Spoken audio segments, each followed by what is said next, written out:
All right, let's go ahead and get started. I want to welcome everybody to our meeting tonight. This is for the Black Hills Context-Sensitive Corridors Study. So if that's what you've come for, you've come to the right place. If you come here for something else, we hope you stay, and it'll be worth your while. Some of you who came may have gone to the convention center next door, so I apologize for that. This is the Creekside Convention Center, so it's the smaller of the two convention centers. So thanks for finding your way here, and really appreciate your effort to be here. This is really the essence of what this study is about. It's getting input from the people who live and work and drive along these important state highway corridors in the Black Hills. We are live streaming as well on the project website. So welcome to all of you who are hearing me via live stream. My name is Lyle DeVries. I am the consultant team project manager for the study. The study is led by the South Dakota Department of Transportation in conjunction with South Dakota Game, Fish, and Parks, the Federal Highway Administration, the National Park Service, and the Forest Service as well. We do have a project website, as I mentioned. This is the address here, bhcorridorstudy.com, so feel free to visit there early and often to get information about the study and keep up to date on things. We had an open house last night in Custer as well, so a similar type format and presentation. So this is the second of our two open houses as a part of this stage of the project. A few housekeeping items. Please make sure you sign in at the door. There's a sign-in sheet provided there. We'd love to have your contact information in order to reach out to you with any critical project information and updates. There are several ways of commenting tonight. There's a comment sheet. There are several of those that are piled up on the table in the back, as well as you probably got one coming in too. But that's kind of a detailed comment sheet. So I understand if tonight there isn't quite enough time for you to sit and fill that out, you can mail it in or scan and email it back to the contact information provided in the handout. It does give you the opportunity to make a comment about any one or all of the 17 study corridors. So I think it's a good opportunity for you to provide documentation of what you are thinking about this. You can have conversations with any of the project representatives, those of us that are wearing these name tags. I would be happy to talk with you, and that's a great way to engage the project and provide your input. And certainly correspondence after the meeting. There's a portal on the project website where you can provide your comments, and you can also send a letter to myself or Steve Graham, who's also mentioned in the contact information. And that's a nice segue to mentioning Steve, who is the South Dakota DOT project manager in the yellow shirt in the back. As I mentioned, I'm the consultant project manager, and we have a study advisory team that's helping to oversee the study and provide guidance at critical decision points, and that comprises the partner agencies, as well as the Spearfish Canyon Foundation. That was one I didn't mention earlier. They are involved in the study advisory team as well. Well, these are really special highways, one of a kind, even globally speaking. People come from all over the world to travel along these highways. And to visit them. They possess an inherent attraction in and of themselves as more than a conveyance from one place to another. They are destinations in and of themselves. So the goal of this plan is to preserve what is really special and unique about these corridors while addressing the infrastructure needs. And those can come from a variety of things, whether it's a safety concern that's present, traffic flow, bottleneck maybe that's there, a parking concern, a desire to increase the multimodal appeal of the corridors for people walking or bicycling. So we're arriving at, through this process and your input, a plan that is well thought out, that identifies targeted improvements to accomplish this. We're in phase one now. We're doing analysis, trying to understand the particulars of these corridors and develop a vision for improvements that's specific to each of the 17 individually, because they're not all the same. They're all pretty different, and they deserve attention individually. Once we have that vision in place, we can prioritize improvements from a broader perspective and understand which ones could be done sooner rather than later. And that gives us a menu of options moving forward for planning. So prioritization is phase 2. Phase 3 is implementation. That's the stage where we will develop more detailed planning and design documents for a few strategically higher priority locations within these 17. Context-sensitive solutions are being applied. The principles of CSS are being applied throughout the study. CSS is a process that's been around for many years, and it gets right at the core of the purpose of this study is to emphasize that a highway should fit its physical setting, the scenic, aesthetic, historic, and environmental resources, while maintaining the infrastructure in a shape that it continues to provide for safe mobility for travelers. As a part of this project, this meeting here, along with the other meetings we've had on this visit with the public, are a big part of the CSS process, hearing from the users of the roadways to support a broad understanding of the resources and the challenges. Our development of these corridor visions will be done in cooperation with the agencies that are stewarding the corridors. So that's another piece of CSS. And we want to ensure that we're finding the right improvements. CSS is not about just blasting a highway from point A to point B because it's the quickest way there. It's much more about identifying the right solution for the setting that preserves all the things that make a corridor unique. This is about a 2-year project, and we're in the front end of the first several months of the project, and it'll play out into 2019, toward the end of 2019. There will be another, across the bottom of this schedule, you see the public involvement portion. There will be another set of public meetings held in 2019. Those will be focused on the higher priority corridors. This is our only opportunity for a public meeting that encompasses all 17 corridors. So we'll be in touch with those opportunities when they arise. What we've brought to the meeting tonight are displays that describe all 17 corridors. And this is a portion of the display for, I believe, corridor number 9. This is North Iron Mountain Road, one of the more curvy segments with a high motorcycle percentage and a lot of activity along a lot of attractive locations and overlooks. So we've assembled a map that basically identifies the alignment, the level of traffic that's being about 1,000 vehicles a day, the percentage of motorcycles in that traffic, the typical sections. That's a pretty important characteristic of the roads, how the pavement surface is being used now, and this is a pretty narrow one, as many of you know, and this one's on the Norbeck Scenic Byway. So we've got that information about those maps. We'd love your feedback on corridor characteristics. We've also taken a deeper look at crash data and speed data. Crash data consists of the number of crashes on a given corridor, how that compares with other similar types of corridors, and then a breakdown of types of crashes by severity, by nature, is it a roadway departure crash, those types of things, time of day and vehicle type. Speed data were collected via cars driving along these corridors a couple times a day and measuring the travel time between given sections of each corridor. So we wanted to get a sense of how travel times look, both in uncongested or pre-peak season conditions as well as peak season conditions.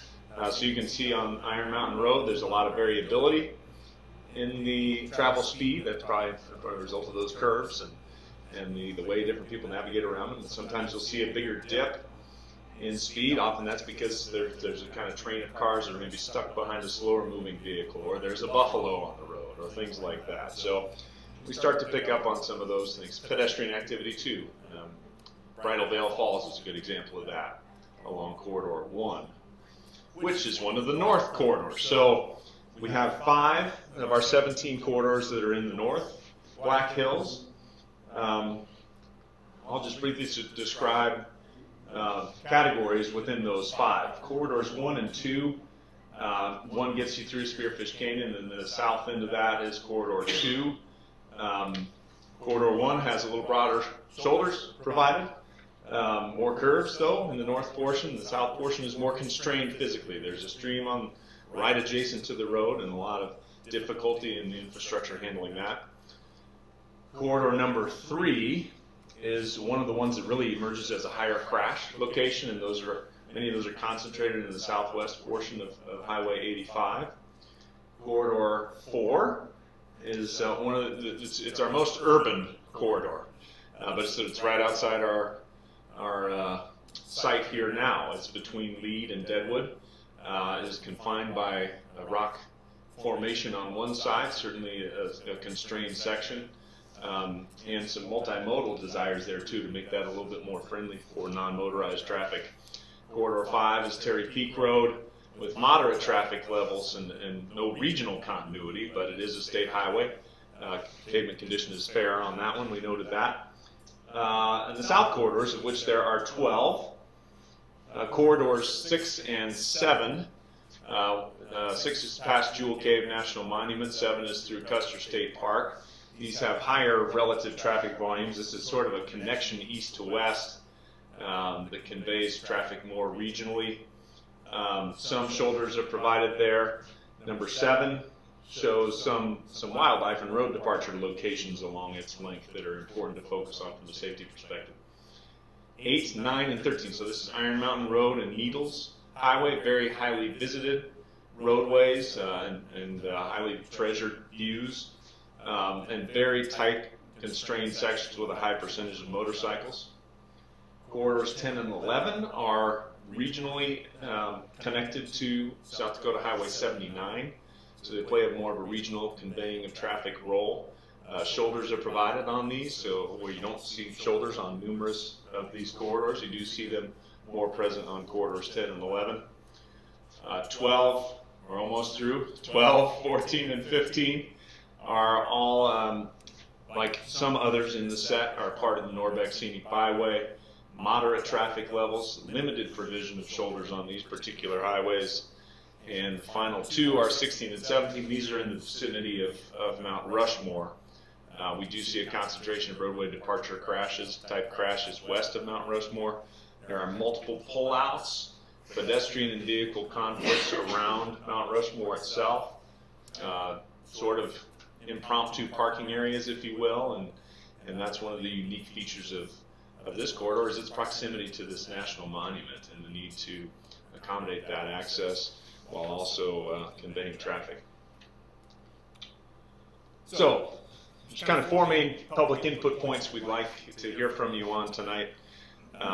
First one is problems. What problems have you experienced or heard about or identified on these corridors related to safety or roadway condition? Second point is improvements. What types of improvements would you like to see on any or all of the corridors? Third one is features you'd like to see preserved. This gets to the context-sensitive portion of this and understanding what makes these highways special and unique. And anything else you have to say relevant to these corridors. This really is a project designed to create a master plan for the future of these 17 corridors. It's going to be used by the DOT and others to influence future projects. So it's an important stage for your involvement, and planning doesn't always get that level of attention, but I think this is an important opportunity for input. Our next steps, based on what we hear tonight and at our other public meeting, we will refine the analyses that we're going through. We're going to work to develop the visions for the corridors and conceptualize some improvements, do some sketching and drawing, and kind of get into the ideas a little bit as to things that could help. Work to prioritize those projects and then provide more detailed analysis and design for a few of the select high priority locations.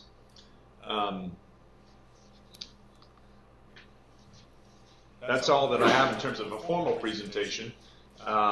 We'd love to have some question and answer time here as a group. Let's proceed with that. But I'd like to keep that to a minimum so that we can spend as much time as possible at the displays in the back, having individual interaction and conversations, hearing your concerns and ideas about these corridors. But if you've got any questions now that we can address, we'd be happy to take those. And I'll repeat them for the online audience as well.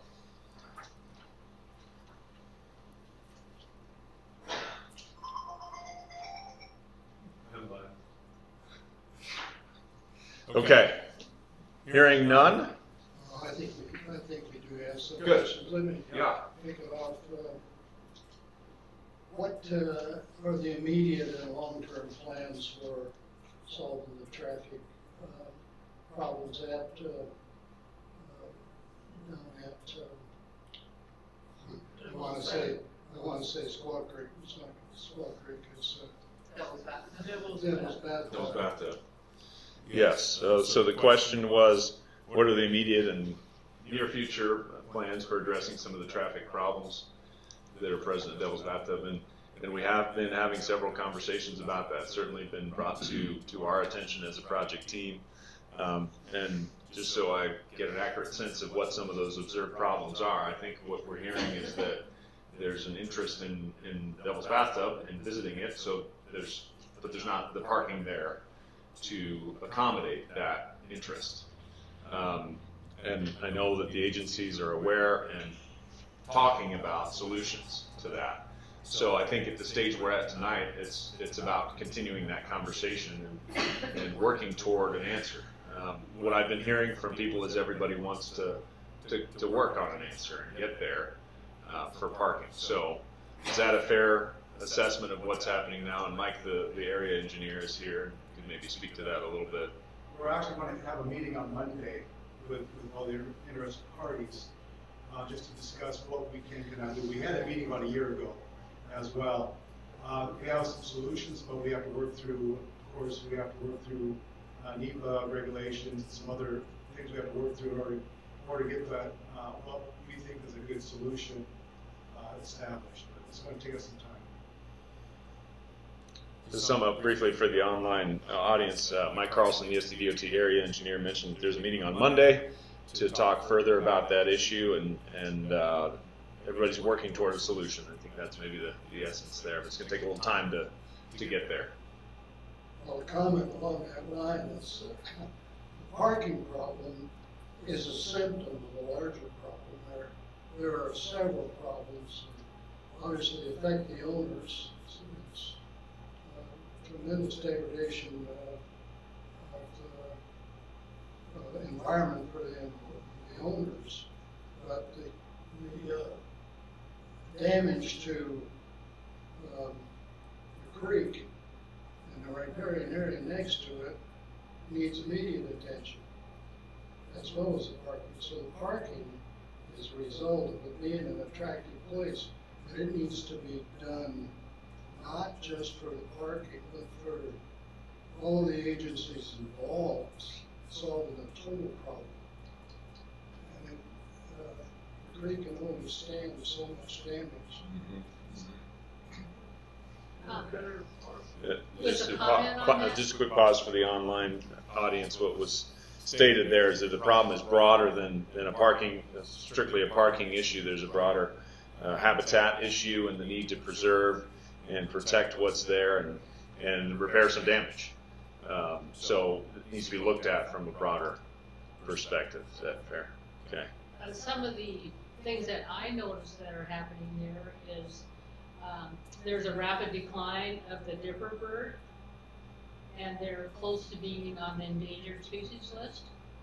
I visit the bridge there at Cleopatra quite often, and years ago, every time I went there, I would see 4, 5, 6 dipper birds. This year, I've only seen one. And there's also the that's the American dipper, and there's also the spotted, the leopard frog. That's the population of the leopard frogs is really declining, and there are very, very few there as well. And also the trout. The rainbow trout are no longer given a chance to spawn the way they used to in Cleopatra Creek. It used to be we would see hundreds and hundreds of the small little minnows. We don't see them anymore because the water is too dirty because of all the silt that's coming down the river, and because of all the traffic and all of the dogs that are able to walk in the creek as well as the people, There and should be a path. all the defecation that's happening up there. So the trout aren't spawning the way they used to. So the numbers of trout is declining, the rainbow trout. And that is so unfortunate because Spearfish Creek is known for the various kinds of trout, and the brown trout and the rainbow trout like to spawn up there. Well, they can't when you have thousands of people going up there. We have done a count, actually. In 2017, we did a count of people going up there on a Saturday. And on a Saturday, there were 1,763 people that went up there one Saturday between 10 and 5. And this is right in the particular area Yes. that you're. Another real path. 2017. And also, at that time, there were almost 400 dogs that went up there. Well, if you're worried about keeping things clean and crisp and pristine for Spearfish Canyon, that's not happening in that area. It's very, very sad to see what's happened. And the only way that Cleopatra Creek will be saved is if the trail is moved over to Homestake 2, and you can go over the mountain there, and the trail is only half as long as when they're going along the creek. And then the residents of Cleopatra will no longer be affected by all this traffic and all the abuse that they suffer with people trespassing. So they can just go across the river at Homestake 2, go over the little mountain, and they're right where Devil's Basket is. So then they're away from the stream is one of the big things, and also then the people, the residents of Cleopatra will be saved. Good, okay. Make sure that if you get a chance, go to the display that we have for that Corridor 1, and let's jot down and get that input in writing if we can. That would be particularly helpful, but Yeah, thanks it's for your very thoughts on sad to that. see that, but that is happening in other places in the canyon too. Like 11th Hour is happening there. I think it will be happening at Iron Creek. And there are just too many people. Okay. I think we've got another question. Yes. When is who are the stakeholders and when is that meeting Monday? It's Game Fish, U.S. Forest Service, Lawrence County, and DOT. So a question was raised about the upcoming meeting regarding Devil's Bathtub, who the stakeholders are. SDDOT, Lawrence County, Game and Fish, and Forest Service. Forest Service are the stakeholders involved in that meeting. And why not DENR? I don't. Water quality is, DENR's been with, they own the surface waters. Game Fish and Parks may represent them, but DENR deserves to be there. Several other stakeholders need to be there, including Black Hills Fly Fishers. We get some of the same input from them. And they spend quite a bit in the canyon trying to improve the stream. The homeowners organization, you have the Spearfish Canyon Foundation. I'm surprised to see that you haven't asked for input from Spearfish Canyon owners. They're the next to Yeah, they're here Forest tonight. Service. Next to Yeah. Forest Service, they're the largest owners in the canyon. I think we had a conversation with somebody from that group just here tonight, so we'll be in process with them certainly. But yeah, this particular meeting, I'm sure Mike is listening and will consider your input on that meeting. Yeah. A good model is the Corridor Management Plan of 1990, Okay. which was Seen that. posted- Yeah. was signed. One of the signees was South Dakota Department of Transportation chief. Good. Okay, good. Any other input on things other than that particular issue, if we could? Yeah, I was just wondering if there is any discussion on bike pedestrian pathways down Spearfish Canyon. There's a lot of events that are happening there that, and they won't close the road off for it, and it is kind of a hazard. Mhm. It does slow down the traffic. Mm. The question was, has there been consideration of bike and pedestrian events and circulation travel along Spearfish Canyon? There are events that happen there and don't Nice typically to have a a closure. path So, off the road. yeah. We were made aware in a stakeholder meeting earlier today of a plan that was undertaken recently to put a bike lane on the highway. And There is a bike lane from Savoy to Spearfish. the shoulder. Yeah. Yeah. This would have been more of a formalized bike lane with the markings associated with such a thing. And, I'm not sure where that, we're going to kind of revisit that, understand what those plans were at the time and where those have gone. Maybe others here could provide some feedback on that too. But Is that considered because from Savoy to Spearfish? I don't know. Because remember, the road narrows from Yes. Savoy to China Yes. Crossing. It is virtually impossible to squeeze more width out of what you have in corridor 2. So, yeah, that's a challenging place for more pavements. One Certainly. comment I would have about that is, I think that the speed limit needs to be enforced. It says 35 miles an hour when you leave Spearfish, and that flickering sign I think is really good, because I notice people are slowing down. But I really think that more people need to get picked up for speeding. This summer we've been passed many times, people going 65, 70 miles an hour. I was talking to a highway patrolman, and he said he picked someone up on 14A this summer going 100 miles an hour. So if people are ticketed and it goes online that you have to obey the speed limit, then at least they'll slow down to maybe 40. But I see it all the time where people are going 55, 60. That doesn't work when you have bikers, hikers, people racing. The combination doesn't work, and people want to enjoy the scenery. So if everyone knows if they're going on 14A, they have to drive that 35 mile an hour limit, then I think a lot of the problems will solve. And if they don't want to go that way, they can go over east of Spearfish and go up to Deadwood, and they don't have to go into the canyon if they want to go faster. They can go 65 on that road. Back quickly to your question.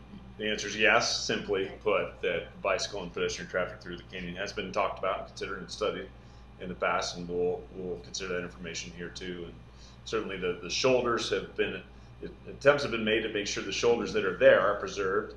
If I understand correctly, the lane width used to be a little broader, then it was resurfaced and restriped, and the shoulders were made slightly wider, and travel lanes are 11-foot lanes now. So instead of 12. So that is it's attractive for multimodal traffic and is certainly part of the picture there, especially in corridor 1 at Canyon Park. Maybe one more question if there's another question. Go ahead. Yes. Not knowing if there are rules on signage and things, with New South Dakota laws as far as the distance between cyclist and motorized traffic, the 3-foot law. I've noticed that it's really those who aren't from the state don't understand that necessarily, but people aren't waiting, and I think signage would help that, but I don't know if there are rules within National Historic Scenic Highways or what DOT rules are, or Game Vision Parks, or whatever it might be, what the rules are for that. Because I think there's lack of awareness, because as mentioned before, there's a couple speed limit signs, but there really aren't any specific, watch for keeps the honest people slower. You know what I mean? Yeah, right. The question was what's being done to think a little bit more about the signing, and are there applicable guidelines that can be used when the purview of a scenic byway and the purview of a state highway, and standardized signs and to help with multimodal traffic, mixed traffic. And yes, the answer is there's a lot of creative things that are done within standards to do that. And you don't want to have a bunch of sign pollution where you've got a sign every 10 feet about it, but share the road or reminders of laws, those kinds of things are really valid and helpful in those conditions. So And on that note, for those of you who travel that canyon a lot tonight, if you can write down or just talk with us about what you've seen. It may not show up in the crash data that we have, the close calls that occur, or even those crashes that happen but don't get reported. If you got some of those stories, we'd love to hear those, as that would help our cause in understanding what's happening. So, okay, one more. Thank you. I want to thank you guys for the rumble strips you put across the lanes, the travel lanes at Bridal Veil Falls, to give that audio and vibration warning to drivers. And I would encourage you in your study to consider some more. Community caves can get busy in the winter. The 11th hour gulch can get busy. And just a few points like that as the population and the use of the canyon continue to increase. Thank you. Good, yeah, I think we've heard that. And the comment was, thanks for the rumble strips, that those have been helpful on the Canyon Highway there. And I assume, do they go the whole length of the canyon now? Is that or are they just in some spots? Sounds like they're just in some spots, so. Yeah. In the traffic lane. Yeah. Okay, These so are they're in the traffic longitude, they're across the pavement, warning of something upcoming. Exactly. I see, Yes. yes, okay. Yep, and rumble strips are something that has been showing a lot of promise and more adoption throughout the state and the country as a tool for safety. So yes, that's a part of the I study. would have So, one more suggestion, is not to allow people to park on 14A unless they go to a pull-off. I just see too much where people are parking, they just pull off on 14A and part of their vehicle is in the traffic lane. mhm. And that is just an accident waiting to happen, especially if they're bikers. People should not be able to pull over where bikers and hikers are. They should only be able to pull off where the pull-offs are. And I think that would really solve a lot of the congestion. Very good, duly noted. All right. Thank you, everybody, for your time in the presentation. Please do stick around and talk more about these corridors, and catch us if you've got questions or more input. So thank you so much.